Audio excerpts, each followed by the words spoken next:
Welcome to the Deep Dive. Great to be here.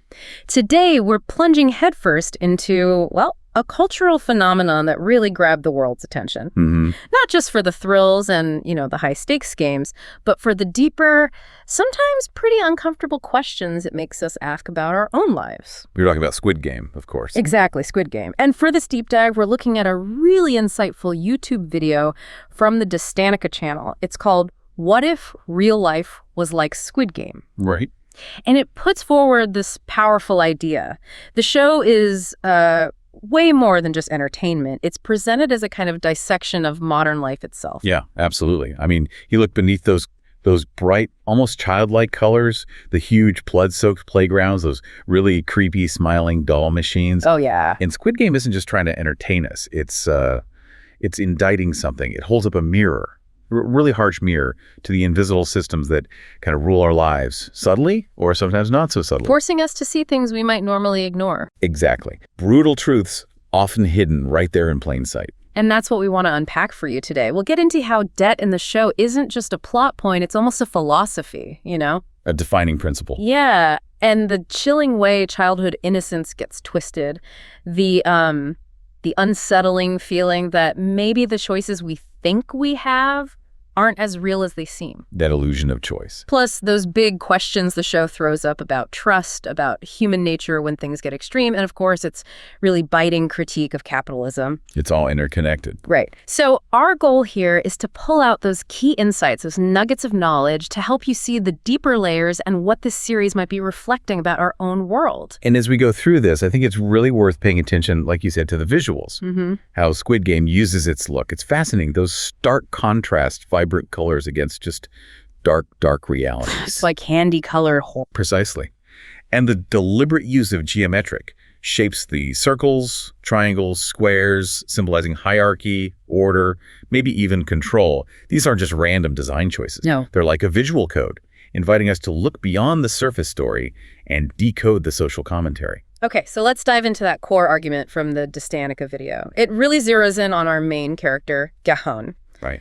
The video argues his massive debt, well, that's just a symptom. The real issue is that he's spiritually bankrupt. That's a strong way to put it. Yeah, and his personal failings as a father, son, just a responsible adult, they aren't just his problems, they're shown as symptoms of a wider societal issue. A disease of the system. Exactly. A system where the constant pressure, this relentless focus on profit over people, just strips away your sense of purpose, your dignity, your moral compass. So debt becomes more than owing money. It becomes a philosophy of life, almost. That's the argument.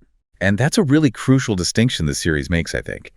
It shows powerfully how unchecked capitalism doesn't just empty your wallet. It actively erodes human dignity, identity, and ultimately hope. It doesn't pull any punches. No, it really doesn't. The critique is blunt. Capitalism is presented as this coliseum. And the source video puts it starkly. We, the debt-ridden masses, are as gladiators. Wow. Think about those game settings. They look like lavish stadiums, right? Visually framing these desperate players as performers. So forming their desperation. Exactly. The spectacle isn't just about survival. It's staged for the entertainment of unseen, wealthy VIPs, which is, well, a brutal reflection of how our own society can sometimes commodify human pain, for consumption. Yeah, eroding the dignity of people trapped in these systems. It's a powerful, chilling analogy, this idea that the poor are forced to perform their suffering for the rich's amusement. It makes you confront who actually benefits from that kind of systemic exploitation. The show really pushes you to see it not just as fiction, but as a direct reflection. Precisely. And those mysterious organizers, the ones in the masks and uniforms. The front man, the workers. They become these potent symbols, don't they? Symbols of the faceless powers orchestrating this whole cruel show. Their total detachment from the player's suffering.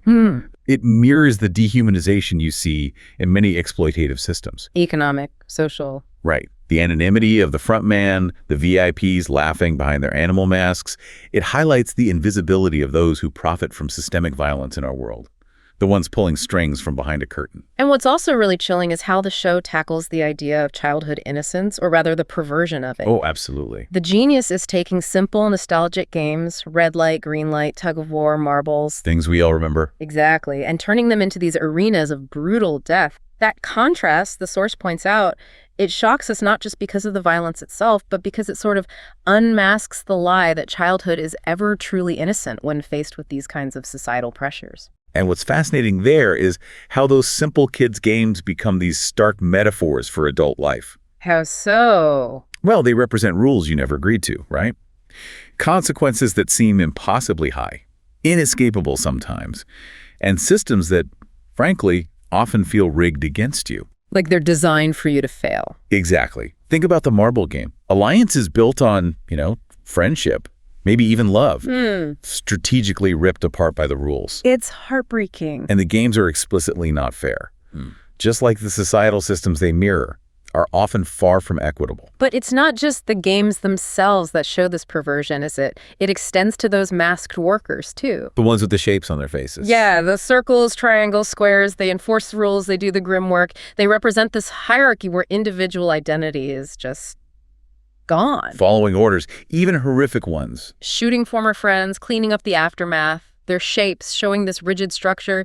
It kind of echoes Plato's cave allegory, doesn't it? How do you mean? Well, like the prisoners mistaking shadows for reality, these workers, stripped of identity, seem confined to this manufactured truth where just obeying, even cruel orders, is the only reality, the only virtue they're allowed. A chilling visual of how systems can force acceptance of an imposed reality. Right. And the show kind of whispers to us, if you were behind one of those masks, what would you do?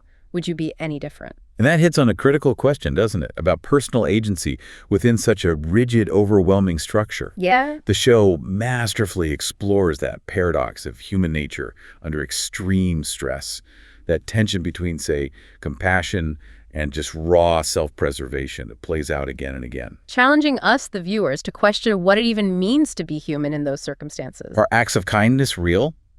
Or are they just strategic moves? A way to survive a bit longer, maybe gain an edge? The show doesn't give easy answers there. No, it presents that moral conflict as the absolute core of the story. We're constantly reevaluating why characters do what they do. It really does make you look inward, doesn't it? Consider your own potential reactions. The source material highlights characters like Kang Sae-bayok and Cho Sang-woo. Two very different paths. Right. Sae-bayok's goal is pure reunite with her family. But that contrasts so sharply with Sang-woo's gradual and pretty brutal moral slide. What moments really stand out for you in showing that spectrum? Well, Sae-bayok, for instance, she maintains this fierce independence, this core morality, even amidst all the betrayal and violence. Her goal is driven by love, by family. She kind of embodies this resilient hope, in a way. Despite everything. Despite everything. Sang-woo, though, he makes increasingly ruthless choices. Pragmatic, maybe, but ruthless. He ends up sacrificing his humanity piece by piece for survival. Like tricking Ali in the marble game. Exactly. Or pushing the guy off the glass bridge. Those aren't just cruel acts. They're calculated. They show someone who's completely internalized the game's brutal logic. So it shows the full, terrifying range of how people might respond to that level of desperation. Yeah, and how extreme situations can profoundly shape or maybe reshape someone's morality. The series seems to suggest that humanity isn't some fixed thing, but more like a fluid spectrum, constantly pushed and pulled by circumstance. That view lets you empathize, maybe, with these flawed characters, understand their choices without just judging them instantly. Yeah. And it forces us to grapple with uncomfortable truths about ourselves, potentially. Linking that to the bigger picture, it's about what happens to real human connection in a world fractured by inequality and desperation. Which brings us right to trust, doesn't it? In Squid Game, trust feels like a currency even more fragile, maybe more precious, than the prize money itself. Definitely. Players are thrown into this merciless setup where alliances are, well, temporary at best. And betrayal is always hovering, a constant shadow. It's this incredibly fragile thing, easily shattered, and yet it's also the only way, however risky, to navigate a world designed specifically to pit people against each other. It digs deep into the psychology of connection, how desperation twists relationships. Every handshake, every whispered promise feels loaded with potential danger. Yeah, hope gets warped into suspicion. And what's fascinating is how, in this broken little world, human bonds become transactional, not really by choice, but out of this crushing necessity. Think about Ali. He embodies that unwavering loyalty, that sort of poignant innocence. Yeah, poor Ali. His repeated acts of trust are just met with calculated deception. It exposes how the very systems we live in can actually exploit kindness, treat it like a weakness. It forces you to ask, is trust just strategy here?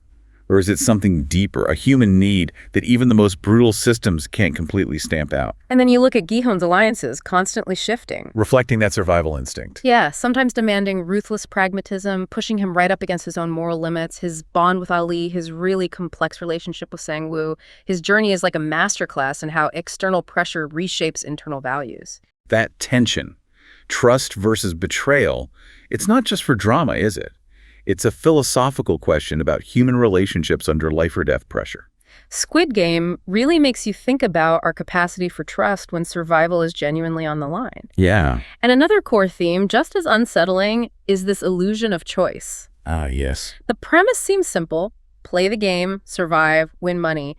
But underneath that apparent choice, there's this cruel irony, isn't there? They don't really have real freedom. Exactly. Their crushing desperation, their debt, it binds them like invisible chains. The game becomes this sort of gilded cage with no actual exit. They choose to play. But that choice itself is just a symptom of having no other real options systemically. That's such a powerful metaphor for so many societal structures, isn't it? It echoes systems in our own world that maybe claim to offer freedom, opportunity. The level playing field idea. Right, but often inadvertently trap people in these relentless cycles. Poverty, debt, hopelessness, the game's rigid rules, the brutal eliminations, the cold economic logic.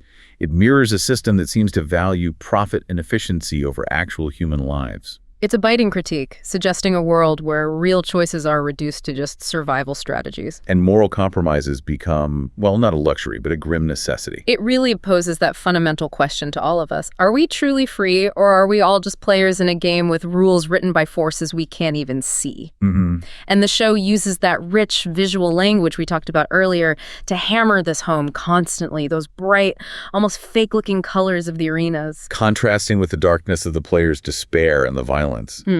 Creates this surreal, deeply unsettling vibe. Yeah, and the maze-like arenas themselves feel like the confusing social structures trapping the players. Even the recurring symbol of the Squid Game itself, that childhood game turned deadly. It's a metaphor for innocence corrupted by an indifferent, maybe even cruel society. Every visual element feels crafted to boost the story, inviting you to decode meanings way beyond just the action on screen. And it's precisely that blend, that masterful mix of visual storytelling and deep thematic content that lifts Squid Game way beyond just being a thriller. Yeah. The simple-looking aesthetics are packed with symbolic weight.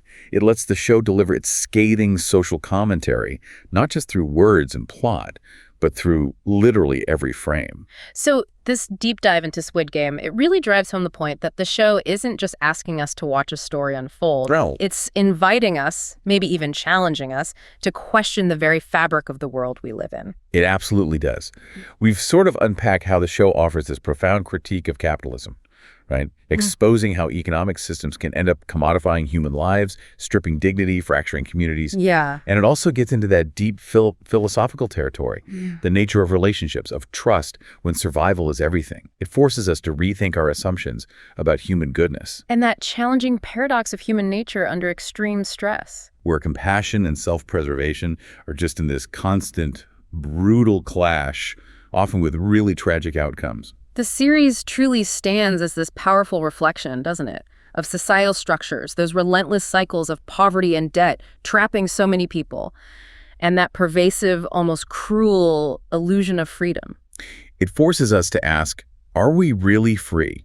Or are we all just players in a bigger game with rules written by unseen, often indifferent forces? You said it.